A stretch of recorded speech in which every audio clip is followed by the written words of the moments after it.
Hello everyone, my name is Kevin Dew and I'm going to talk to you about Social Security.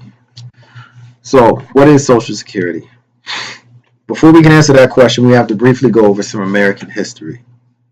In late October 1929, the stock market suffered a major crash.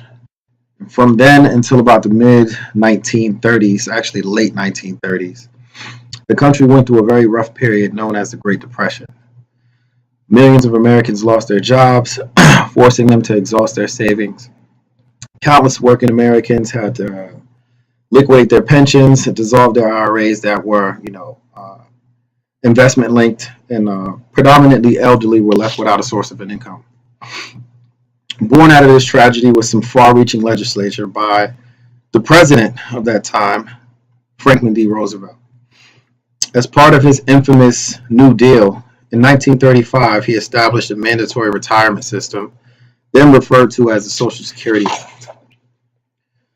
It was established as a pay-as-you-go program which current workers fund the benefits for current retirees and disabled Americans through contributions deducted from their wages. Today, you would see it on your pay stub as OASDI, which stands for Old Age, Survivors, and Disability Insurance Tax. In most cases, a worker must have 10 years of covered employment to be eligible for these retirement benefits.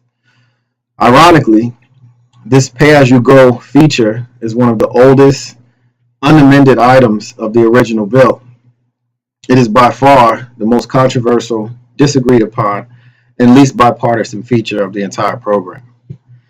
Senior editor at CSNBC, Mark Koba, posed an intriguing question in his editorial on the explanation of Social Security. He asked, is Social Security a socialist-styled government giveaway costing billions and in desperate need of privatization? Or is it a well-thought-out retirement plan for aging citizens paid mostly with their own contributions? Proponents of privatization claim that the current system generates insufficient returns similar to the behavior of a Ponzi scheme.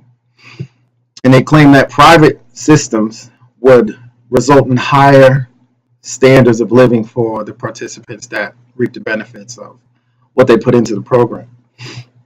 So how exactly would privatization work? Privatization would allow for worker salary contributions, which they claim should still be mandatory at the 12.4% amount of a contribution. And that amount of money is deposited into private investments or companies or private management funds. And workers would have options to increase their contributions or retire early or increase their payouts in retirement. At retirement, the worker would also be able to choose from several different payout options that are found in the private sector, like annuities or different modified 401k programs. However, the bitter truth is, and what most Americans believe that the proponents of privatization conveniently choose not to address directly, is the fact that committing your retirement to the stock market is just as volatile and risky as making any other investment in the stock market. Although the returns have the potential of being higher and early retirement would have the potential of being much more lucrative, the opposite outcome is just as likely to occur. Depending on the stock market, you could just as likely retire with substantially less than you planned. And because the market fluctuates day to day, you could be looking at retiring with 6 figures one day and 5 just a day later. This is why, although I'm over 30 years from retiring and even becoming eligible for Social Security, I'm a strong proponent of maintaining the status quo pay-as-you-go system. This way, using a standardized method of calculating the monthly stipend a person approaching retirement could effectively form, using that information, you could effectively form a budget and plan your finances based off real numbers up to a year prior to your retirement. Even further, the cost of privatizing a system that has been stitched into the fabric of our country for over 80 years is simply unfathomable. I haven't been able to find a single proposed cost anywhere for privatization, online, in any editorial, on any podcast, or any news broadcast.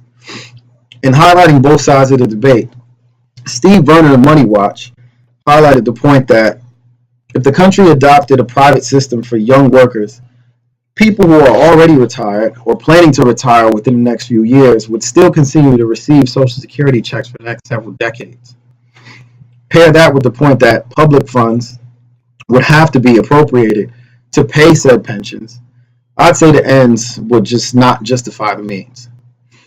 As of March 2008, Social Security Administration reported that the average retirement benefit was about $1,409 a month, or about $16,900 a year.